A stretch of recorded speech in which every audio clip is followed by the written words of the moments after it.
पर हिन जी हमेशह कष्ट आसंद में फ़ैसिला थो करे सघे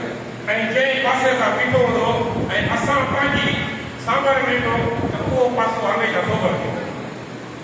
15 जी तारीख़ कष्टा जी इलेक्शन हुजे हाजी अब्दुल अज़ीज़ असां त मूंखे बि पंहिंजे मंदर 30 साल थिया माने असां हाजी अब्दुल अज़ीज़ कलोड़ी जे पंहिंजी सॼी जवार में हमेशह ॿिनि कंदे ॾिठो ऐं हमेशह सोभर जो बैंकर वकील जॾहिं बि दस्ता जे प्रेसिडेंट चई सघे वो तारीख़ जी प्रेसिडेंटशिप हुजे ज़िले जी प्रेसिडेंटशिप हुजे जॾहिं बि ऑफिसर खां वेंदो त उस्तादनि जा मसइला ठके ठोके हल कराईंदो। हिकु दफ़ो बोर्ड जे चेयरमैन सां असां बि कंहिं मसइले ते वियासीं। बोर्ड जो चेयरमैन ऑफिस में मौजूदु रहियो। मुंहिंजे ख़्याल में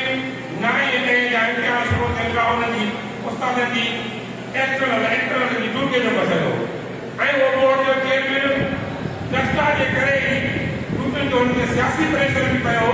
पर उहो दस्ता जे नुमाइंदे जे करे ई ऑफिस जे ॿाहिरि निकितो। हुनखे हाजी अब्दुल अज़ीज़ जो मैसेज पहुतो असां हिते वेठा आहियूं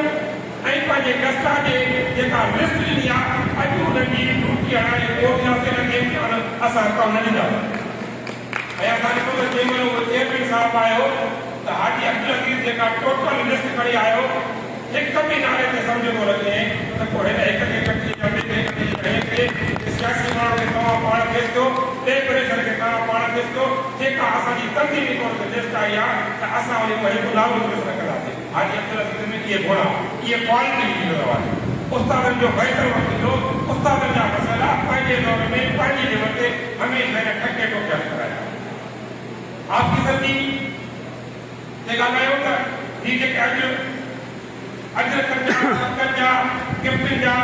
हेठनि जे तरफ़ों उस्ताद जे तरफ़ों मुख़्तलिफ़ स्कूलनि मां जेके तोहफ़ा था मिलनि इन में साफ़ ज़ाहिर थो थिए त हाजी अब्दुल अज़ीज़ बहितर उस्ताद सां गॾु बहितर उस्तादनि जे नुमाइंदे सां गॾु बहितर उस्तादनि जे वकील सां गॾु ऐं एजुकेशन ऑफिसर तरह सवाल करे अॼु खोड़ सारा मुंहिंजा पहिरीं उस्ताद वेठा आहिनि उहे बि तोहफ़ा हाजी साहब ने खणी आया हाजी साहब ने तोहफ़ा खणी आया वो हाजी अब्दुल अज़ीज़ हिननि जे घिटीअ में काफ़ा शब्द कान करे